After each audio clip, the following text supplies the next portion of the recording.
오늘 우리에게 주시는 하나님의 말씀은 마가복음 16장 9절에서 20절까지입니다. 마가복음 16장 9절에서 20절입니다. 살아계신 하나님의 말씀을 함께 저와 여러분이 고백드리겠습니다. 함께요. 예수께서 안식 후 첫날 이른 아침에 살아나신 후 전에 7 귀신을 쫓아내어 주신 막달라 마리아에게 먼저 보이시니 마리아가 가서 예수와 함께하던 사람들이 슬퍼하고 울고 있는 중에 이 일을 알림해 그들은 예수께서 살아나셨다는 것과 마리아에게 보이셨다는 것을 듣고도 믿지 아니하니라. 그 후에 그들 중 2 사람이 걸어서 시골로 갈 때에 예수께서 다른 모양으로 그들에게 나타나시니 2 사람이 가서 남은 제자들에게 알렸으되 역시 믿지 아니하니라. 그 후에 11 제자가 음식을 먹을 때에 예수께서 그들에게 나타나사 그들의 믿음 없는 것과 마음이 완악한 것을 꾸짖으시니 이는 자기가 살아난 것을 본 자들의 말을 믿지 아니함이로라. 또 이르시되 너희는 온 천하에 다니며 만민에게 복음을 전파하라. 믿고 세례를 받은 사람은 구원을 얻을 것이요 믿지 않은 사람은 정죄를 받으리라. 믿는 자에게는 이런 표적이 따르리니 곧 그들이 내 이름으로 귀신을 쫓아내며 새 방언을 말하며 뱀을 집어 올리며 무슨 독을 마실지라도 해를 받지 아니하며 병든 사람에게 손을 얹은즉 나으리라 하시더라. 주 예수께서 말씀을 마치신 후에 하늘로 올려지사 하나님 우편에 앉으시니라. 제자들이 나가 두루 전파할세 주께서 함께 역사하사 그 따르는 표적으로 말씀을 확실히 증언하시니라. 아멘. 모든 것을 내어주고 날 사랑하신 예수님을 우리도 사랑할 수 있는 그런 성도님 되시기를 주님의 이름으로 축복합니다. 어떤 성도가 주님을 떠나지 않을까요? 어떤 성도가 변치 않고 헌신할까요? 어떤 성도가 마지막 순간까지 최선을 다해 주님을 사랑할까요? 그것은 주님께 특별한 은혜를 경험한 사랑, 주님의 사랑을 잊지 않는 사람, 주님과의 그 관계 안에 맺어진 사랑으로 감사의 마음으로 살아가는 성도일 것입니다. 자식이 여러 명 있습니다. 누가 효도할까요? 성공해서 멋진 집에 살고 멋진 자동차 타고 다니는 자녀가 효도할까요? 새방에 살지만 가난하게 살지만 어머니의 사랑을 기억하는 자녀가 어머니께 효도할까요? 어머니가 어느 집에 더 머무르냐를 보면 어머니가 더 마음이 편한 것을 알 수 있지요. 여러분, 누가 감사할까요? 드린 것이 많다고 생각하는 성도가 아니라 받은 것이 많다고 생각하는 성도가 주님께 감사하는 거죠. 나는 이런 제물도 드렸고 나는 이런 봉사도 했고 나는 이런 희생도 드렸다라고 생각이 드십니까? 아니면 나는 이런 은혜도 받았고 저런 은혜도 받았고 감당하지 못할 은혜를 받고 있다고 생각되십니까? 내가 주님께 많은 것을 받았다라고 생각하는 성도가 감사하게 되고 그 성도는 어떠한 고난이 와도 한결같이 주님 앞에 엎드리죠. 오늘 그 사람이 등장합니다. 부활의 아침 가장 먼저 보이신 자가 누구였다고요? 9절에 보면 막달라 마리아라고 소개합니다. 왜 막달라 마리아입니까? 제자들도 많고 수많은 사람들이 주를 따랐는데요. 막달라 마리아는 주님을 끝끝내 떠나지 않았습니다. 십자가를 지실 때 그 아래에 있던 여인이 40절에 보면 막달라 마리아였고 숨지신 후에 가장 먼저 향품을 숨지신 후에 예수님 든 곳을 본 여인도 막달라 마리아였고 안식 후 첫날 향품을 바르기 위해 달려간 여인도 막달라 마리아였습니다. 물론 다른 여인들도 등장하지만 다른 여인들은 명단이 바뀌지만 막달라 마리아는 변치 않습니다. 왜요? 왜 막달라 마리아는 끝끝내 십자가 지실 때 그 아래에 있었고 향품을 가르기 위해서 무덤으로 달려갔을까요? 왜 그렇게 했을까요? 그 이유를 알 수 있는데요. 9절을 다시 한번 볼까요? 9절을 보면 이렇게 소개합니다. 예수께서 안식 후 첫날 이른 아침에 살아나신 후 전에 7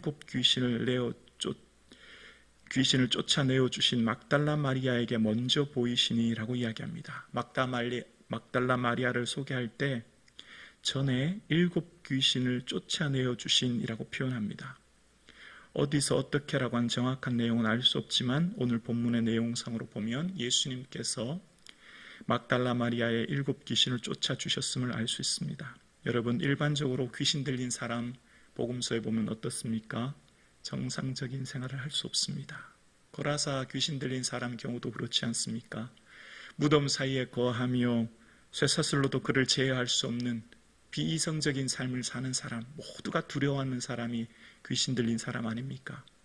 본인의 정체성을 잃어버린 채 살아가는 정말 이 세상에서 가장 어쩌면 비참한 존재가 귀신 들린 사람 아닙니까?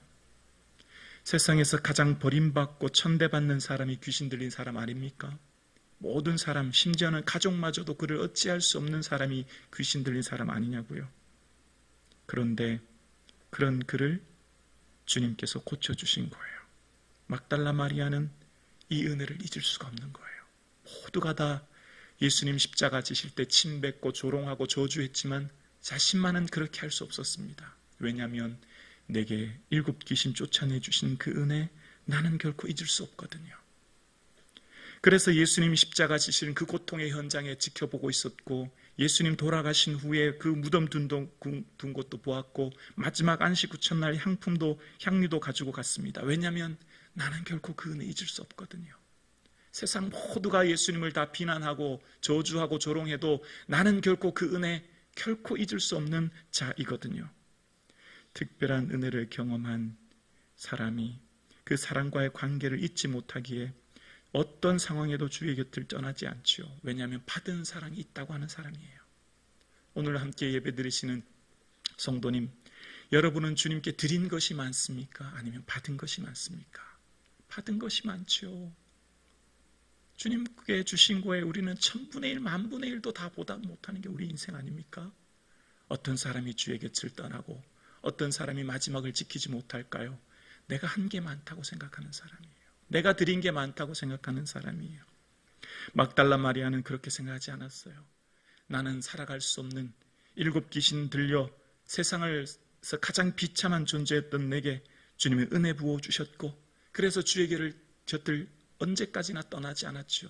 예수님, 사랑하는 성도님, 예수님의 은혜를 기억하고 감사가 넘치는 저와 여러분 되기를 주의 이름으로 축원합니다. 그 사람이 어떤 고난이 와도 그 자리를 지키는 거예요. 어떤 어려움이 와도 모두가 다, 심지어는 제자들마저 떠나버렸는데 막달라 마리아는 떠날 수가 없었어요. 그 주님의 사랑 잊을 수 없거든요. 나를 위해 대속의 십자가를 지신 주님, 내게 모든 걸 주신 주님, 그 은혜를 기억할 때 우리는 주를 위해 어떠한 헌신과 희생도 아깝지 않고 내게 받은 것보다는 내게 드린 것보다는 받은 것이 많다고 생각하기에 한결같은 은혜에 감사하게 되는 것이죠. 오늘 사순절 9째 날 예수님의 받은 은혜를 깊이 묵상할 수 있는 은혜가 있기를 주의 이름으로 축원합니다. 그렇지만 안타깝게도 막달라 마리아가 예수와 함께 있는 사람들, 또 이후의 제자들에게 말씀하지만 그들은 믿지 않았다라고 하는 말씀을 3번 반복해서 11, 13, 14절에 이야기합니다. 참 안타까운 일입니다. 그래서 주님께서는 부활하신 후에 11제자에게 나타나셔서 14절에 보면 그런 말씀하세요. 그들의 믿음 없는 것과 마음이 완악한 것을 꾸짖으셨다라고 말씀하세요. 완악하다라고 하는 단어는요, 이 헬라어 원어 성경의 2 단어가 하나로 합쳐진 단어인데요, 마음이라는 단어와 딱딱하다라는 단어가 합쳐져서 굳었다, 냉담하다는 단어로 만들어진 거예요. 완악하다라는 거예요. 그러니까 단어를 풀어보면 마음이 딱딱한 사람, 이런 의미예요. 마음이 딱딱한 사람. 우리의 마음이 부드러워지고 우리의 마음을 기경하고 우리의 마음이 은혜 안에 머물기 위해는 어떤 사람일까요? 나는 아무것도 아닙니다. 나는 주님 앞에 아무것도 아닙니다라고 하는 존재예요. 나는 은혜로 외에는 살아갈 수 없습니다라고 생각하는 사람입니다. 나는 주의 은혜 없이는 절대 살아갈 수 없다고 하는 사람, 그 사람의 마음이 부드러워지죠. 그 사람의 마음은 은혜로 가득 차게 되죠. 어떻게 그게 가능할까요? 늘 주의 전에 엎드려야 돼요. 주 앞에 나와야 돼요. 그렇지 않으면 어느 순간 나도 모르게 내 의가 드러납니다. 주 앞에 엎드릴 때 눈물의 기도를 통하여 나를 보게 되고 마음에는 딱딱한 마음이 부드러워지고 주의 은혜로 충만해지게 되죠. 주님께서는 그들을 꾸짖으신 이후에 주님께서 새로운 사명을 부여하시면서 온 천하에 다니며 만민에게 복음을 전파하라 말씀하십니다. 만민이라고 하는 주석 아래쪽에 보면 온 창조 세계라고 각주를 달아 놓았습니다. 그러니까 온 창조 세계라고도 번역해서 이야기할 수 있는 거죠. 예수님께서는 온 창조 세계 모든 피조물 모든 만물에게 복음을 증거해라 라고 말씀하셨어요. 아시는 것처럼 예루살렘에 있던 성도들, 그들에게는 복음을 유대인에게만 전했던 것을 알 수 있습니다. 그래서 이들이 박해로 인하여 흩어지지 않습니까?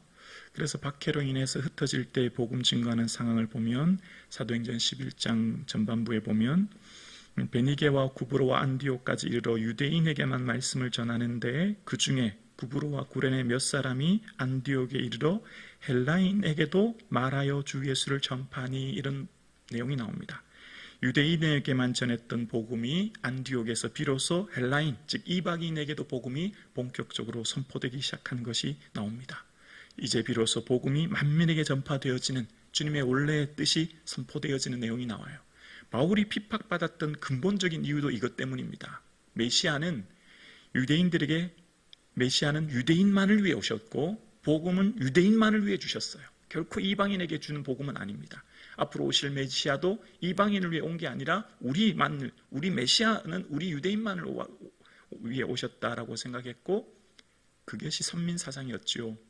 그런데 바울이 자꾸만 이방인에게 복음을 전하는 거예요. 이방인에게 복음을 전하는 바울의 그 선민사상이 무너지기 때문에 박해를 받게 되는 거죠. 그런데 원래의 취지는 예수님의 말씀을 보면 그렇지 않아요. 만민이에요, 만민. 유대인이나 이방인이나 야만인이나 모든 자에게 주신 것이 복음이었죠. 왜 복음을 전하러 하셨을까요? 중요한 내용이 16절에 나오는데요. 16절에 보면 믿고 세례를 받은 사람은 구원을 얻을 것이요 믿지 않은 사람은 정죄를 받으리라. 아멘. 예수님께서 이 땅에 오신 가장 중요한 목적은 천국과 지옥입니다. 처음 선포하신 것도 회개하라 천국이 가까웠다라고 말씀하셨고 마지막 부활하시는 순간까지도 이 말씀이에요. 믿는 자는 구원 얻고 믿지 않는 자는 정죄받는다. 믿는 자는 천국에 이르게 되고 믿지 않는 자는 지옥 간다. 이게 예수님의 절대적인 복음입니다. 여러분, 천국과 지옥을 믿을 수 있기를 주의 이름으로 축원합니다. 이게 우리 인생의 가장 중요한 핵심이에요. 이것이 결국 부활신앙이잖아요. 이것은 우리의 삶에 추상적이고 모호하고 그런 게 있다더라가 아니에요. 곧 닥칠 현실이에요. 곧 우리는 천국에 들어가게 돼요. 곧 우리는 주님 앞에 서게 돼요. 이 믿음이 확고할 수 있기를 주의 이름으로 축원합니다. 예수님이 끊임없이 말씀하셨고 마지막에도 말씀하셨던 게 바로 믿는 자는 구원을 얻지만 믿지 않은 자는 정죄를 받는다는 겁니다. 믿는 자는 예수 그리스도의 십자가 보혈로 하나님 나라에 이르게 됐지만 믿지 않은 자는 정죄와 심판을 받아 지옥에 간다는 게 예수님의 말씀이에요. 여러분, 세상 어떤 것보다도 이 믿음 꼭 부여잡을 수 있기를 주의 이름으로 축원합니다. 그래서 믿는 자들에게는 이런 표적 따른다고 말씀하시면서 수많은 표적을 말씀하시죠. 그것이 이제 사도행전에 나타납니다. 빌립보에서 귀신을 쫓고 루스드라에서 장애인을 고치고 멜리데섬에서 뱀에게 물렸지만 죽지 않은, 어떻게 해요? 복음을 전할 때 능력이 나타난다는 겁니다. 복음을 전할 때 표적을 주신다는 거죠. 오늘날 선교지에 보면 선교지의 선교사님들 얘기 들어보면 많은 이적과 기사가 나타나지 않습니까? 복음을 전할 때 주시는 하나님의 은혜인 거예요. 여러분, 우리의 삶의 존재의 목적이 여기 있습니다. 결국 주님 주신 사명 이루는 거죠. 예수님 보여드리고 예수님 증거하고 예수님 살아계심을 선포하는 것. 왜요? 천국과 지옥이 있기 때문입니다. 이것 때문에 오늘도 우리는 예배하며 봉사하며 살아가는 겁니다. 이게 우리의 존재의 이유인 거죠. 저 영원한 하나님 나라 그 천국이 있음을, 곧 닥칠 현실이요 곧 주님 앞에 설 것임을 기억하며 오늘 하루도 주의 은혜를 기억하는 이 하루 되기를 주의 이름으로 축원합니다.